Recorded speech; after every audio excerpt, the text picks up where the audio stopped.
श्री स्वामी समर्थ। स्वागत आहे तुम्हा सगळ्यांचं माझ्या यूट्यूब चॅनलवरती। आजचा दिवस तुम्हा सर्वांना खूप छान सुखाचा आणि आनंदाचा जाऊ देत हीच मी स्वामींच्या चरणी प्रार्थना करते आणि आजच्या व्हिडिओला सुरुवात करते। पण त्या अगोदर तुम्ही माझ्या चॅनलवरती जर नवीन असाल तर चॅनलला सबस्क्राइब नक्की करा। त्याचबरोबर कमेंटमध्ये श्री स्वामी समर्थ लिहायला अजिबात विसरू नका। तर उद्या आहे भाऊबीज आणि उद्या आहे बुधवार। तर उद्या आपल्याला आपल्या घरासाठी अगदी एक साधा सोपा आणि अतिशय प्रभावशाली उपाय करायचा आहे। तर आपल्याला तांदळासोबत एक अशी वस्तू जाळायची आहे, त्यामुळे आपल्या घरामध्ये असणाऱ्या ज्या काही नकारात्मक शक्ती असतील, वास्तुदोष असतील, पितृदोष असतील तर त्यातून आपली सुटका होईल। तर त्यासाठी आपल्याला हा एक अतिशय प्रभावी उपाय करायचा आहे। हा उपाय तुम्हाला उद्या सकाळी केला तरीही चालेल, पण जर तुम्हाला उद्या सकाळी नाही वेळ मिळाला तर मग तुम्ही संध्याकाळी केला तरीही चालेल। जेव्हा तुम्हाला वेळ मिळेल तेव्हा तुम्हाला हा उपाय करायचा आहे। कारण की संध्याकाळी जर तुम्हाला शक्य असेल तर तुम्ही शक्यतो हा उपाय संध्याकाळी करण्याचा प्रयत्न करा। कारण की संध्याकाळी माता लक्ष्मी आपल्या घरामध्ये येण्याचा काळ असतो, प्रदोष वेळ असते आणि या काळामध्ये जर आपण काही उपाय केले तर ते अगदी यशस्वी असे ठरत असतात। आपल्याला तांदूळ लागणार आहेत या उपायासाठी। तांदूळ किती घ्यायचे आहे तर एक वाटी भरून आपल्याला तांदूळ हे घ्यायचे आहेत। पण उद्या भाऊबीज आहे तर उद्या तुम्हाला तुमच्या भावाला ज्यावेळेस तुम्ही ओवाळणार आहात आणि तुम्ही ज्यावेळेस तुम्हाला तुमच्या भावाला तुम्ही कुंकवाचा गंध लावणार असता तर त्याऐवजी तुम्ही अष्टगंधकाचा गंध हा नक्की लावा। अतिशय प्रभावी हा असा ठरेल। त्यासोबतच उद्या पहा, आपण ज्यावेळेला आपल्या भावाचं औक्षण करणार आहोत तर ते औक्षणाचं जे ताट आहे तर ते सुद्धा तुम्हाला 3 वेळेला फिरवायचं आहे। त्यानंतर ते जमिनीवरती ठेवायचं असतं। तर अशा पद्धतीने आपल्या भावाला आपल्याला ओवाळायचं आहे आणि त्यानंतर जो दिवा आपण बनवणार आहोत तर तो दिवा गव्हाच्या पिठाचा म्हणजे कणकेचा दिवा आपल्याला बनवायचा आहे आणि त्यामध्ये आपल्याला 2 वातींची मिळून 1 वात घालायची आहे, म्हणजे जोडवात घालायची आहे। आणि त्याचबरोबर आपल्याला मातीची शक्यतो करून यासाठी या उपायासाठी किंवा या दिव्यासाठी मातीची पणतीही वापरता येणार नाही। तर तुम्हाला कणकेचाच दिवा हा तयार करून घ्यायचा आहे। आणि त्यासोबतच ज्यावेळेला तुम्ही तुमच्या भावाला ओवाळणार आहात तर ओवाळल्यानंतर तुम्हाला तुमच्या भावाला एक अशी वस्तू द्यायची आहे। आता ही वस्तू कोणती आहे यावरचा स्पेशल डिटेल व्हिडिओ तुमच्या सोबत मी ऑलरेडी शेअर केलेला आहे। तुम्ही जर तो व्हिडिओ पाहिला नसेल तर तो तुम्ही नक्की पहा, आपल्या चॅनलवरती आहे। तर पहा, उद्या संध्याकाळी तुम्हाला हा उपाय करायचा आहे। सकाळी केला तरीही चालेल, जसं सांगितलं मी त्याप्रमाणेच सकाळी केला तरीही चालेल जर तुम्हाला संध्याकाळी वेळ नसेल तर। आणि तुम्ही शक्यतो करून संध्याकाळीच हा उपाय करण्याचा प्रयत्न करा।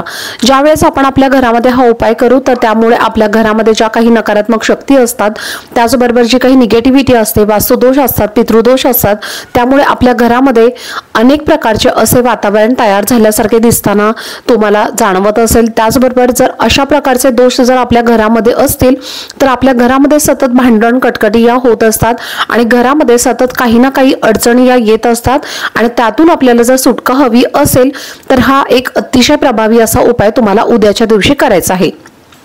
तर या उपायासाठी तुम्हाला 1 वाटी भरून तांदूळ घ्यायचे आहेत।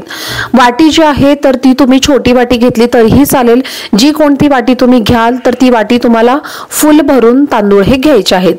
त्यानंतर तुम्हाला काय करायचं आहे, अर्धी वाटी तांदूळ घ्यायचं नाहीये, तुम्हाला फुल वाटी भरूनच हे तांदूळ घ्यायचे आहेत। छोटी वाटी घ्या, मोठी वाटी घ्या, कोणतीही वाटी साईजची घेतली तरीही चालेल। फक्त तुम्हाला एकच गोष्ट या ठिकाणी लक्षात ठेवायची आहे की तुम्हाला 1 वाटी भरूनच पूर्ण तांदूळ हे घ्यायचे आहेत।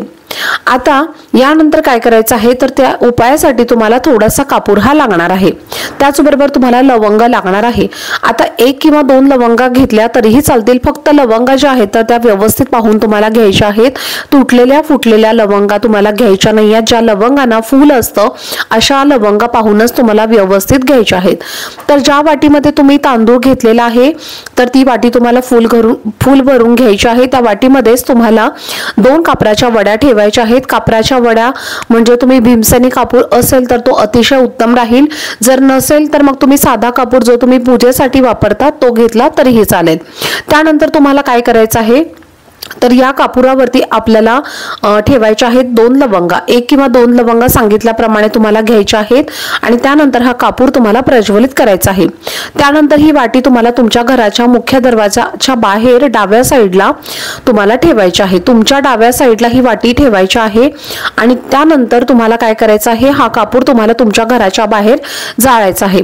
आता हा कापूर जोपर्यंत जळत आहे तोपर्यंत तुम्हाला तिथेच उभं राहायचं आहे आणि उभे राहूनच तुम्हाला देतो ओम नमो भगवते वासुदेवाय या मंत्राचा तुम्हाला जप करत राहायचा आहे। कंटिन्युअसली तुम्हाला तुमच्या मनामध्ये हा जप करत राहायचा आहे। कापूर जळल्यानंतर जेव्हा कापूर पूर्णपणे जळून थंड होईल त्याच्यानंतर त्यातले जे तांदूळ आहेत तर ते तांदूळ तुम्हाला निर्माल्यामध्ये टाकून द्यायचे आहेत, किंवा मग तुम्ही एखाद्या झाडाखाली नेऊन टाकायचे आहे जिथे पक्षी वगैरे असतील तर अशा ठिकाणी ते तांदूळ वगैरे खाऊन घेतील, तर अशा ठिकाणी तुम्हाला ते तांदूळ टाकायचे आहेत। नाही शक्य झालं तर मग तुम्ही निर्माल्यामध्ये टाकले तरीही चालतील। तर अशा पद्धतीने तुम्हाला या वस्तूंची विल्हेवाट ही लावायची आहे। हा उपाय केल्यामुळे आपल्या घरातील जी काही नकारात्मक शक्ती आहे, दोष आहेत, तर ती पूर्णपणे नष्ट होईल आणि त्यामुळे आपल्याला हा उपाय करायचा आहे। त्याबरोबरच जर तुम्ही या वस्तू तुमच्या एखाद्या झाडाखाली टाकल्या तर तिथे जे काही पक्षी वगैरे असतील तर ते खाऊन घेतील आणि आपल्या घरातले जे काही दोष असतील, नकारात्मक शक्ती असतील तर ते संपूर्णपणे नष्ट होतील। त्याचबरोबर लवंग आणि कापूर आणि तांदूळ हे उपाय जेव्हा आपण करत असतो, म्हणजे एकत्रितपणे हे जेव्हा उपाय करत असतो किंवा या वस्तू आपण एकत्रितपणे असतो, तर तेव्हा आपल्या आयुष्यातील ज्या काही सर्व पैशांच्या अडचणी आहेत तर त्या सुद्धा दूर होतील आणि त्यामुळे तुम्हाला एक अतिशय प्रभावशाली उपाय उद्या सकाळी किंवा संध्याकाळी तुम्हाला जेव्हा वेळ मिळेल तेव्हा तुम्हाला हा करायचा आहे। संध्याकाळी ज्या वेळेला आपण उपाय करत असतो किंवा या ज्या वस्तू आपल्या घरामध्ये जाळत असतो तर त्यावेळेला खूप याचे प्रभाव जे आहेत तर ते तुम्हाला खूप लवकर दिसून येतात आणि त्यामुळेच आपल्याला हा जो उपाय आहे तर तो तुम्ही शक्यतो करून संध्याकाळी करण्याचा प्रयत्न करा। सकाळी जर तुम्हाला वेळ नाही मिळाला तर तुम्ही संध्याकाळी करा, पण अगदी संध्याकाळी तुमच्याकडे वेळ नसेल तर मग तुम्ही सकाळी केला तरीही चालेल। तर अशा पद्धतीने हा एक अत्यंत प्रभावशाली उपाय तुम्हाला उद्याच्या दिवशी नक्की आवर्जून आपल्या घरामध्ये करायचा आहे। तर चला, झालेली सेवा ही मी स्वामी महाराजांच्या चरणी अर्पण करते। आजचा व्हिडिओ जर तुम्हाला आवडला असेल तर व्हिडिओला जास्तीत जास्त लाईक, शेअर आणि चॅनलला सबस्क्राईब नक्की करा। भेटूयात पुढच्या व्हिडिओमध्ये, तोपर्यंत सर्वांना श्री स्वामी समर्थ।